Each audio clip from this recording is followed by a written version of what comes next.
Assalamualaikum warahmatullahi wabarakatuh. Kami dari kelompok 13 yang beranggotakan saya sendiri, Devi Sagita, dan rekan saya, Adelia Lestiadi, serta Intan Nurkhairia, ingin membahas hasil diskusi kami, yaitu mengenai pengelolaan arsip elektronik menggunakan aplikasi Arteri. Pembahasan berikutnya akan disampaikan oleh Adelia Lestiadi. Selanjutnya tentang pengertian sistem informasi manajemen arsip dinamis. Arsip merupakan sebuah informasi penting yang dibutuhkan setiap organisasi. Menurut fungsinya, arsip digolongkan menjadi dua, yaitu arsip dinamis dan arsip statis. Arsip dinamis adalah arsip yang digunakan secara langsung dalam kegiatan penciptaan arsip dan disimpan selama jangka waktu tertentu. Menurut Undang-Undang RI Nomor 43 Tahun 2009 menyebutkan bahwa pengelolaan arsip dinamis adalah proses pengendalian secara efisien, efektif, dan sistematis yang meliputi penciptaan, penggunaan, dan pemeliharaan serta penyusutan arsip. Selanjutnya ada hal yang mendukung pengelolaan arsip dinamis yang efektif dan efisien. Penciptaan arsip perlu membuat tata naskah dinas yang merupakan pengaturan tentang jenis, format, penyiapan, pengamanan, pengesahan, distribusi, dan media yang digunakan dalam komunikasi kedinasan.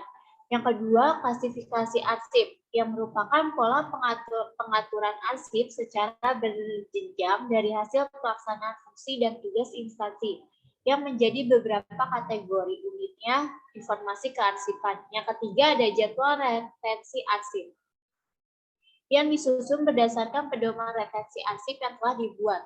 Pedoman retensi arsip ini merupakan ketentuan dalam bentuk petunjuk yang membuat retensi arsip masing-masing urusan pemerintahan yang menjadi dasar dalam penyusunan jadwal retensi arsip di setiap lembaga negara, pemerintahan politik, pemerintahan daerah, perguruan tinggi, negeri, serta BUMN atau BUMD. Yang keempat ini, sistem klasifikasi keamanan dan akses arsip yang disusun sebagai dasar untuk melindungi hak dan kewajiban penciptaan arsip dan publik terhadap akses arsip. Sebagai salah satu sumber informasi, arsip harus mudah diakses oleh publik. Namun, untuk pertimbangan keamanan dan melindungi arsip itu, maka perlu diatur ketentuan tentang pengamanan dan akses arsip dinamis ya. Selanjutnya ada pengelolaan arsip dinamis yang meliputi 3. Yang pertama itu ada arsip vital, yang merupakan arsip yang keberadaannya menjadi persyaratan dasar bagi kelangsungan operasional pencipta. Arsip tidak dapat diperbarui dan tidak tergantikan apabila rusak atau hilang. Yang kedua ada arsip aktif, yang merupakan arsip yang frekuensinya penggunaannya itu tinggi dan terus-menerus. Yang ketiga ada arsip inaktif, yang merupakan arsip yang frekuensi penggunaannya tidak menurun. Selanjutnya, penyelenggaraan kearsipan memiliki tujuan sebagai berikut ini. Yang pertama itu, menjamin terciptanya arsip dari kegiatan yang dilakukan oleh lembaga negara, pemerintahan daerah, lembaga pendidikan, perusahaan, organisasi politik, organisasi kemasyarakatan, dan perseorangan, serta ARI sebagai penyelenggara kearsipan nasional. Yang kedua, menjamin ketersediaan arsip yang autentik dan terpercaya sebagai alat bukti yang sah. Yang ketiga, menjamin terwujudnya pengelolaan arsip yang handal dan pemanfaatan arsip yang sesuai ketentuan peraturan perundang-undangan. Yang keempat, menjamin pelindungan kepentingan negara dan hak-hak keperdataan rakyat melalui pengelolaan dan pemanfaatan arsip yang otentik dan terpercaya. Yang kelima, mendinamiskan penyelenggaraan arsip nasional sebagai satu sistem yang komprehensif dan terpadu. Yang keenam, menjamin keselamatan dan keamanan arsip sebagai bukti pertanggungjawaban dalam kehidupan bermasyarakat, berbangsa, dan bernegara. Yang terakhir, menjamin keselamatan aset nasional dalam bidang ekonomi, sosial, politik, budaya, pertahanan, serta keamanan sebagai identitas dan jati diri bangsa, dan meningkatkan kualitas pelayanan publik dalam pengelolaan dan pemanfaatan arsip yang otentik dan terpercaya. Selanjutnya, sebagai sumber informasi, keberadaan arsip ini tuh sangat penting bagi sebuah organisasi atau kantor, baik dalam perencanaan, pelaksanaan, pengawasan, dan kegiatan administrasi lainnya. Kebutuhan arsip akan semakin meningkat seiring semakin kompleksnya hal yang ditangani oleh organisasi atau kantor yang bersangkutan. Sebab itu, dibutuhkan sistem informasi manajemen arsip yang pada dasarnya adalah sebuah sistem yang dapat menghasilkan informasi tentang arsip yang siap untuk dipergunakan oleh manajemen dalam mengambil keputusan tentang pengelolaan arsip. Sistem ini lebih didominasi dengan sistem informasi menggunakan teknologi digital. Dengan demikian, diperlukan tata kelola atau manajemen sistem informasi yang baik agar arsip-arsip yang ada ini tuh dapat digunakan secara optimal dan dapat diberdayagunakan. Nah, disinilah pentingnya sistem informasi manajemen arsip. Terus, sistem manajemen arsip di Indonesia ini tuh udah lebih praktis dengan adanya aplikasi atau perangkat lunak software pengelolaan arsip itu seperti Arteri. Arteri merupakan aplikasi buatan dalam negeri berlisensi sumber terbuka. Arteri ini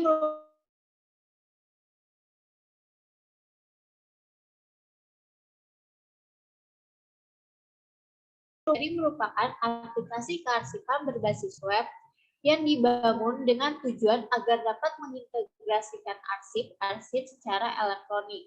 Karena berbasis web aplikasi ini dapat dikembangkan secara mobile, lisensi aplikasi ini memakai GNU, General Public Access License versi 3, yaitu lisensi yang memungkinkan kamu untuk memodifikasi dan mendistribusikannya secara gratis. Selanjutnya akan dijelaskan oleh teman saya, Devisa Gita. Selanjutnya aplikasi Arteri. Pertama itu ada pengertian yang sudah dibahas sebelumnya oleh Adel. Arteri itu aplikasi pengarsipan berbasis web yang dirancang untuk mengintegrasikan arsip secara elektronik.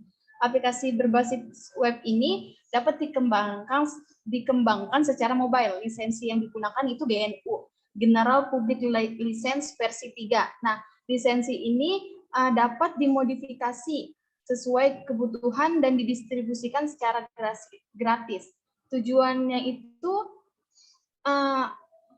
tujuan dari penggunaan aplikasi Arteri itu agar dapat mengintegrasikan arsip-arsip secara elektronik.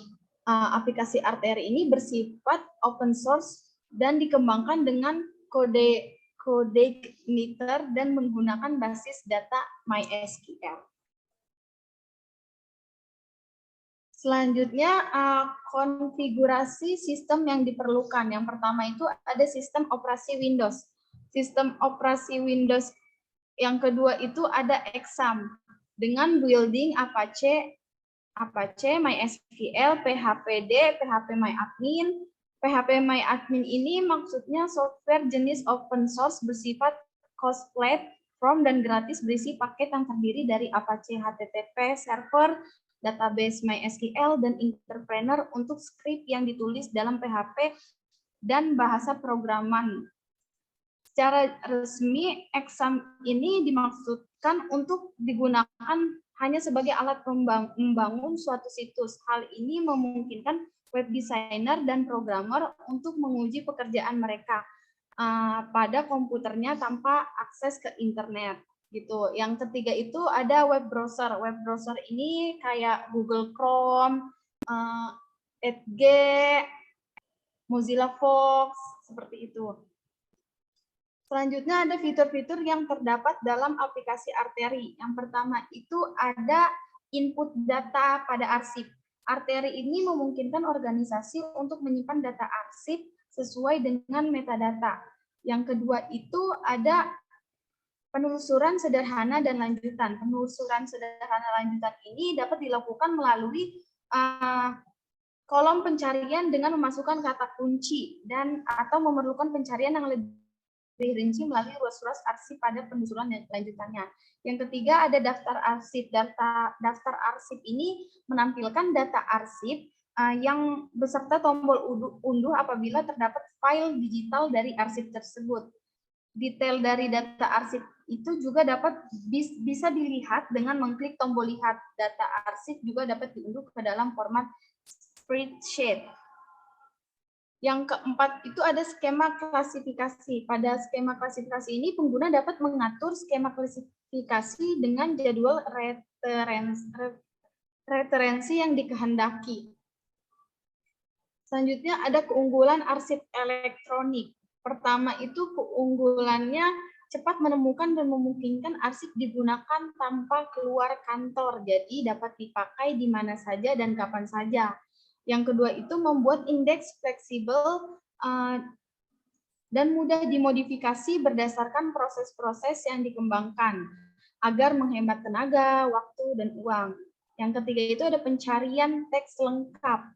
Maksudnya itu pencarian file berdasarkan kata kunci dan nama yang ditemukan sebagai teks lengkap dari dokumen. Jadi kalau arsip elektronik ini kita tinggal klik kata kuncinya aja, tinggal tulis kata kuncinya, nanti dia langsung muncul daftar-daftar yang ingin, ya daftar arsip yang ingin kita lihat gitu, nggak perlu cari satu-satu dokumen lagi, buka-buka satu dokumen.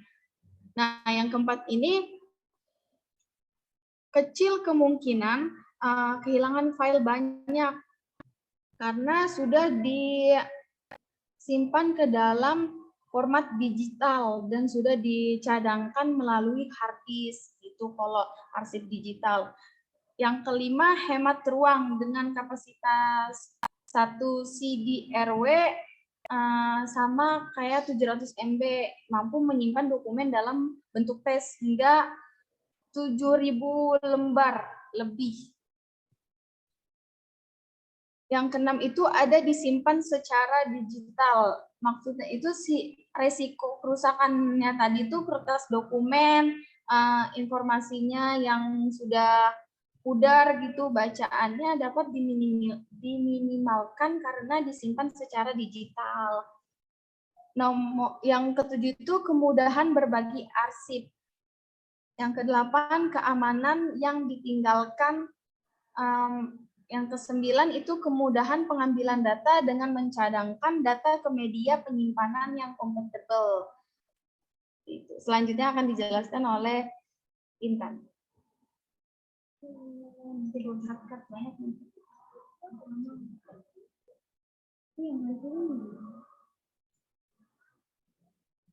Selanjutnya, local area network atau LAN. Pengertian dari local area network merupakan sebuah jaringan yang terdiri atas satu komputer atau lebih yang memberikan kemudahan akses komputer atau peralatan lain dalam wilayah lokal atau wilayah tertentu. Karena terbatasnya dalam wilayah lokal, penggunaan jaringan LAN ini hanya berada dalam satu gedung yang menghubungkan antar ruang satu dengan ruang lainnya. Di dalam menetapkan local area network di suatu ruang atau bangunan, maka dibutuhkan beberapa perangkat. Yang pertama itu ada router yang bekerja dengan cara yang mirip dengan switch dan bridge. Dan perbedaannya ialah router ini hanya menyaring lalu lintas data. Yang kedua ada switch. Switch merupakan perluasan dari konsep bridge. Keuntungan adanya switch ini ialah bandwidth pada setiap segmen jaringan tidak terbagi-bagi, sehingga memungkinkan transfer data pada kecepatan maksimal.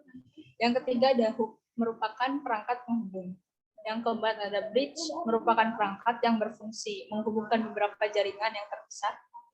Selanjutnya ada repeater, merupakan sejenis hook yang tugasnya memperkuat sinyal agar data bisa mencapai jarak lebih jauh. Selanjutnya ada network interface card, merupakan papan elektronik yang dipasang pada setiap komputer yang terhubung ke jaringan. Dan yang terakhir ada kabel, merupakan alat penghubung LAN yang paling utama. Selanjutnya itu komponen-komponen yang dibutuhkan pada LAN. Yang pertama ada komputer server. Komputer server ini merupakan satu atau lebih komputer yang mengendalikan aktivitas jaringan komputer, baik untuk mengatur jaringan maupun untuk menyimpan semua data atau program yang dapat diakses oleh komputer klien dengan menggunakan sistem operasi server seperti Microsoft Windows Server. Yang kedua ada komputer workstation. Komputer workstation atau komputer klien merupakan komputer yang digunakan untuk mengakses komputer pusat. Selanjutnya ada Network Interface Card atau NIC. Bisa juga dikenal sebagai card line yang merupakan papan-papan elektronik yang dirancang khusus guna menangani network protokol. Bentuknya ini seperti lempengan, seperti hard disk, tetapi dia itu punya port yang dihubungkan dengan hub. Fungsi dari NIC ini untuk mengirim data ke jaringan dan menerima data yang dikirim ke komputer, di mana NIC ini berada. Yang keempat itu network software. Network software ini digunakan untuk menjalankan jaringan LAN supaya dia dapat berfungsi seperti yang seharusnya. Dan yang kelima adalah network cable. Merupakan media transmisi atau penghubung agar setiap komputer ini dapat saling mentransmisikan data. Kabel ini menghubungkan antara card line dengan kedua ujungnya yang diberi konektor. Biasanya yang digunakan adalah kabel UTP RJ45. Adapun contoh penggunaan LAN dalam kegiatan sehari-hari itu seperti ada telepon, terus setting router atau access point, internet, sharing data, dan sambung laptop atau PC ke televisi.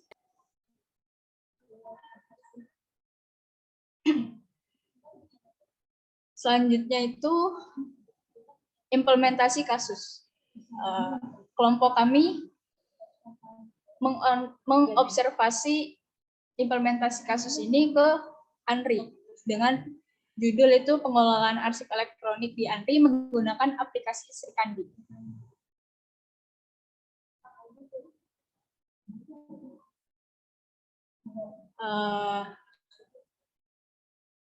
Di ANRI sendiri dalam memelihara arsip aktif dan inaktifnya itu yang pertama adalah melakukan kegiatan pemberkasan dan penyimpanan arsip. Jadi semua arsip-arsip yang sudah didatangkan oleh instansi-instansi ataupun yang baik secara online maupun secara langsung itu semuanya dikumpulkan menjadi satu. Habis itu nanti akan ada pemberkasan dan akan ada penyimpanan. Selanjutnya, dalam rangka pemeliharaan arsip aktif, unit pengelola membentuk sentral arsip aktif atau central file. Jadi setelah tadi udah diberkas atau sudah dicatat arsipnya, akan dibentuk satu sentral arsip aktif, maksudnya dijadikan satu tempat untuk memudahkan dalam proses pencarian pada tahap kemudian. Selanjutnya itu ada pemeliharaan arsip inaktif menjadi tanggung jawab pimpinan unit kearsipan yang dilakukan melalui kegiatan penataan dan penyimpanan arsip inaktif.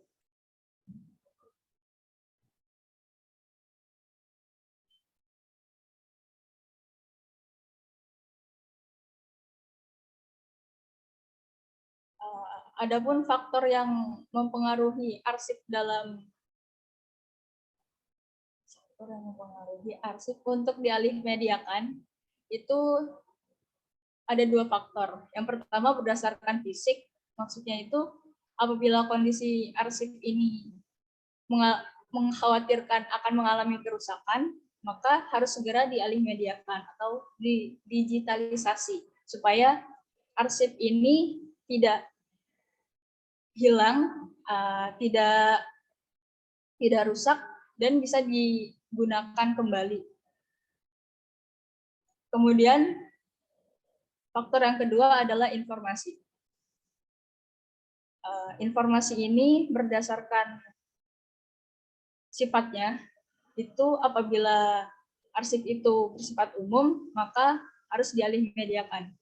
Karena kalau arsip yang bersifat rahasia atau sangat rahasia, itu juga perlu dialihmediakan. Cuma mungkin perbedaannya adalah kepada siapa atau siapa saja yang dapat mengaksesnya. Lanjutannya.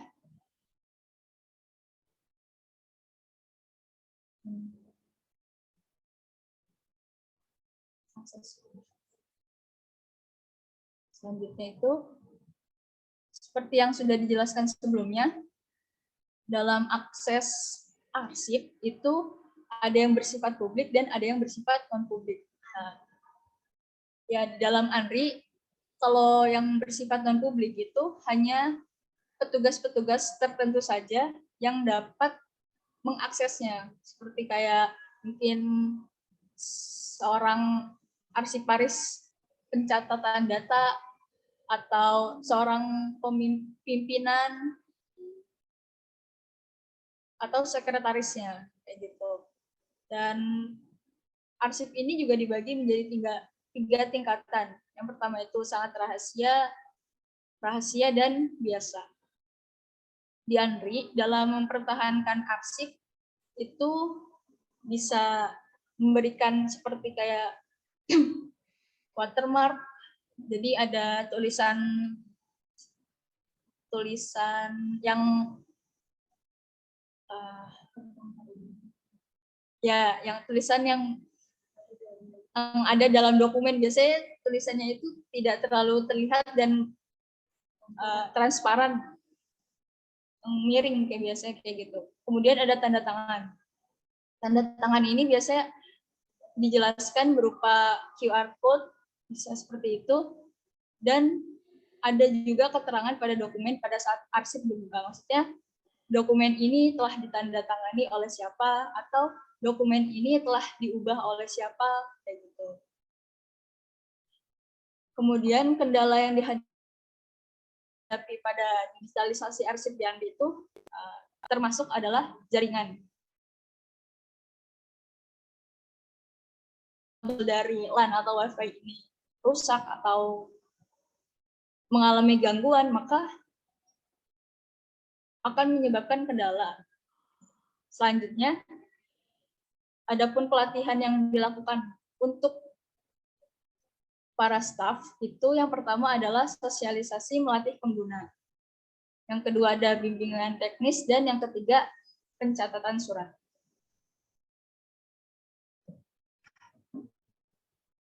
Selanjutnya, kesimpulannya, sebagai sumber informasi, keberadaan arsip sangat penting bagi sebuah organisasi atau sebuah kantor atau instansi lainnya, baik dalam perencanaan, pelaksanaan, pengawasan, dan kegiatan administratif lainnya.